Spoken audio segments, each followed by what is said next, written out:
嗨，大家好，我是有才。今天给大家分享的是酸辣土豆丝的做法。首先，我们准备土豆3个，去皮后清洗干净，开始改刀。我们可以先在土豆的一边下刀，切平后把其放倒，这样可以有效的避免土豆在改刀时滑动。然后直刀切片，把切好的土豆片轻拍一下，使其摆放整齐。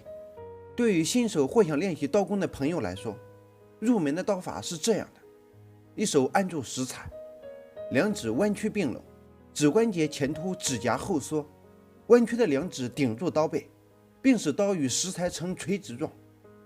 又因为顶住刀背的原因，所以刀刃不会切到手指上，而弯曲的两指每一次向后退的距离，就是每一根土豆丝的宽度。另一只手紧握刀柄，垂直下刀，注意下刀手法。刀整体往前一推，然后用手腕带动刀柄往后一拉，这是一个完整的循环，这就是推拉刀法。如此这般，在这种一推一拉中，均匀的土豆丝产生了。当你的推拉刀法练习的比较熟练时，我们开始进入刀法的第2层境界——跳刀。仍然是手腕带动刀柄跳动，每一次快速的跳刀，其实都是由当初的推拉刀法所组成的。即跳刀是推拉刀法的快进版。如此这般，把改刀后的土豆丝放在水中稍微洗一下，开始烹饪。向锅中加入水适量，待水开后下入土豆丝焯水，大约20秒后，土豆丝被焯至70%熟时，把其捞出迅速冲凉，这是土豆丝脆而不软的关键。把冲凉后的土豆丝沥干水分备用。我们再来准备香葱1根，葱叶和葱白切成段后分开摆放。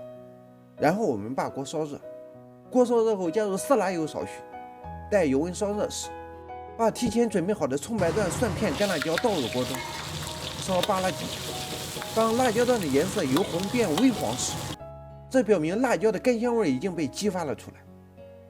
此时下入土豆丝直接爆炒，大火烫焖个20秒左右，加入盐适量，味精少许，红油这么多。我们再下入香葱段和白醋适量，再次开大火扩焖个20秒左右，把调味扩焖均匀即可出锅，搞定了。一日三餐记得按时吃饭。总结：讲这么详细还要总结吗？拿我们的吃饭吧。今天的讲解就到这里，喜欢的可以点击关注、转发、评论。大家喜欢吃什么菜都可以在视频下方留言，你喜欢吃什么我就做什么。个